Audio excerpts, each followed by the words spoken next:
Γεια σας! Πάμε σήμερα να βάψουμε πασχαλινά αυγά. Θα βάψουμε με χρώματα ζαχαροπλαστικής, αλλά θα βάψουμε και με τσόφλια από κρεμμύδια. Εντάξει, φυσικός τρόπος βαφής. Η συνταγή δεν είναι δύσκολη, πρέπει να κάνετε τα βήματα σωστά και όλα θα πάνε καλά. Λοιπόν, πάμε να σας δείξω. Λοιπόν, το πρώτο πράγμα που έχετε να κάνετε είναι να πάρετε τα αυγά σας και να τα βάλετε μέσα σε νερό. Σε νερό βρύσης, έτσι, ούτε παγωμένο ούτε τέτοιο. Λοιπόν, θα τα αφήσετε μέσα για 4-5 ώρες. Δηλαδή μπορεί να τα βάλετε και παραπάνω, δεν υπάρχει πρόβλημα, έτσι. Μπορείτε να τα βάλετε από το βράδυ και την επόμενη μέρα το πρωί να ξεκινήσετε. Λοιπόν, βάζουμε τα αυγά μας μέσα στην κατσαρόλα με νερό και τα αφήνουμε. Τσόφλια από κρεμμύδια. Σε ένα μπολ να πάρετε ένα ψαλίδι και να αρχίσετε να τα κόβετε. Προσέξτε τώρα, αυτά εάν θέλετε να κάνετε σχέδιο. Αν θέλετε να τα βάψετε μόνο, δεν χρειάζεται να κάνετε αυτό το πράγμα που κάνω εγώ. Έτσι, αλλά αν θέλετε να δώσετε έτσι και ένα σχεδιάκι, θα πρέπει να πιάσετε να τα κόψετε τα τσόφλια κατά τον τρόπο που σας δείχνω. Έτσι.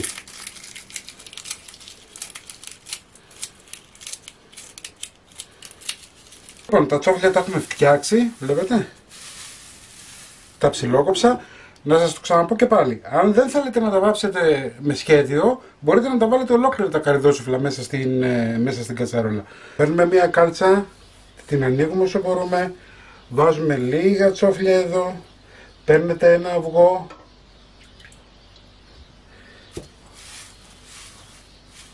το ρίχνουμε μέσα στα τσόφλια, έτσι, αυτά θα κολλήσουν κάποια επάνω. Και έτσι όπως είναι τεντωμένη η κάλτσα, θα κάνουμε αυτό το πράγμα. Παίρνουμε μία κλωστή, το στρίβουμε αρκετές φορές,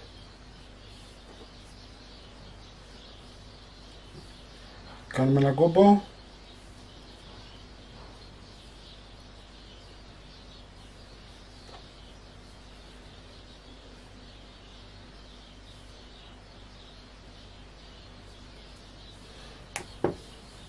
Λοιπόν, και το αυγό μας είναι έτοιμο. Όπου βλέπετε άσπρο θα πάρει χρώμα από αυτό που θα βάλουμε.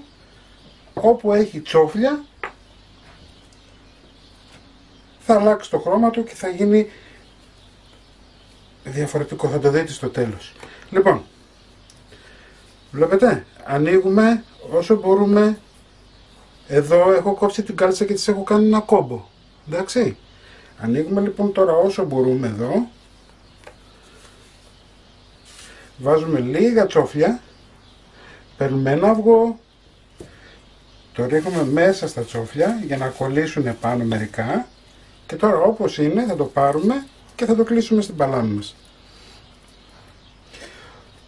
Όπως είναι τεντωμένο το καλτσόν θα το πιάσουμε και θα το στρίψουμε. Να τεντώσει καλά. Εντάξει, δεν είναι δύσκολο.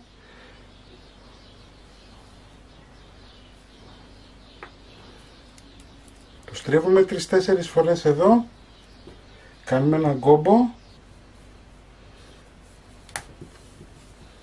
και το αυγό μας είναι έτοιμο. Σε κατσαρόλα έχουμε βάλει νερό, εντάξει, θα βάλουμε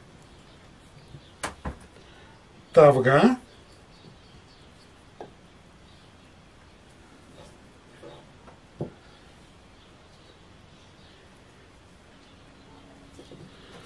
εντάξει. Εδώ θα βάλω τα μισά αυγά. Λοιπόν, θα ρίξω όλα τα τσόφλια που μου έχουν περισσέψει.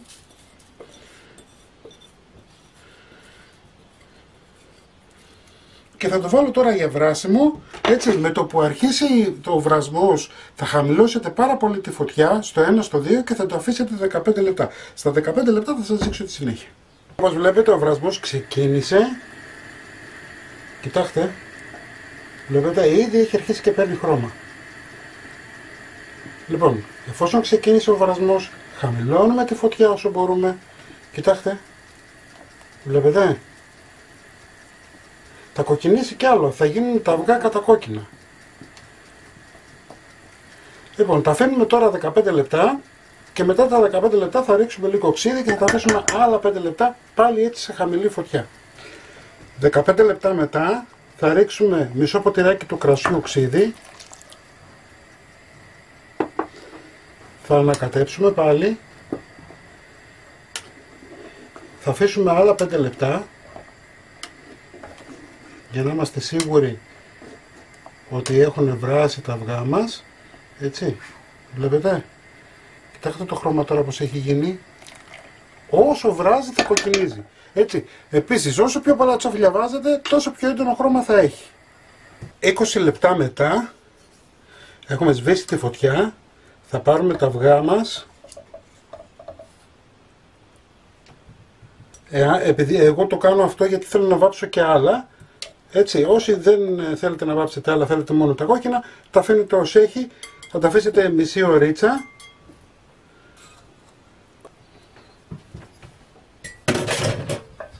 Θα ρίξουμε και το χρώμα. Κοιτάξτε τι ωραίο χρώμα που έγινε, δεν το πίστευα. Λοιπόν, τώρα θα τα αφήσουμε εδώ να κρυώσουν λιγάκι γύρω στα 20 λεπτά και εμείς πάμε να ξεκινήσουμε με άλλο χρώμα. Εφόσον έχουμε αφήσει τα κόκκινα να ξεκουράζονται και να κρυώνουν μέσα στο χρώμα, βάζουμε σε νερό τα υπόλοιπα αυγά που έχουμε ετοιμάσει. Με αλάτι.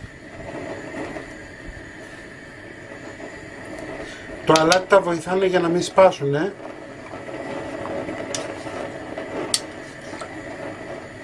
Ανακατεύουμε λιγάκι και τα αφήνουμε τώρα ως έχει για 10 λεπτά. Στα 10 λεπτά θα βάλουμε χρώμα, αλλά θα βάλουμε χρώμα ζαχαροπλαστικής.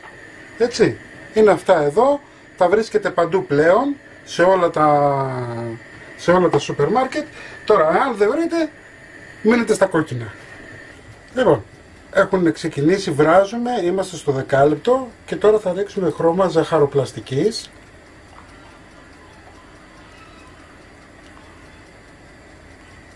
Θα τα αφήσουμε να φτάσουμε στο 15 λεπτό και στα 15 λεπτά θα ρίξουμε το ξύδι όπως κάναμε και στα άλλα τα αυγά μας.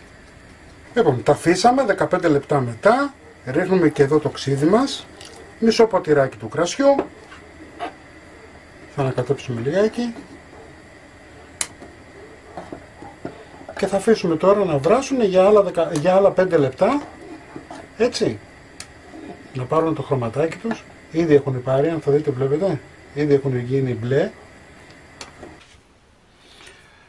Εφόσον έχουν κρυώσει τα αυγά μας, τα βάζουμε σε ένα ταψάκι στο οποίο έχουμε βάλει χαρτάκι για να στεγνώσουν λίγο. Λοιπόν, πάμε σιγά σιγά τώρα να βγάλουμε τα τσόφλια. Ωραία.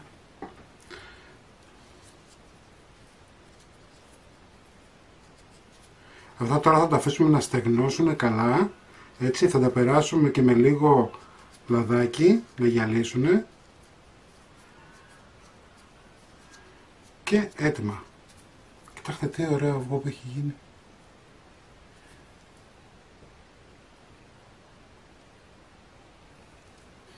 Πάμε να βγάλουμε και αυτό με το φύλλο, να δούμε πως έχει γίνει.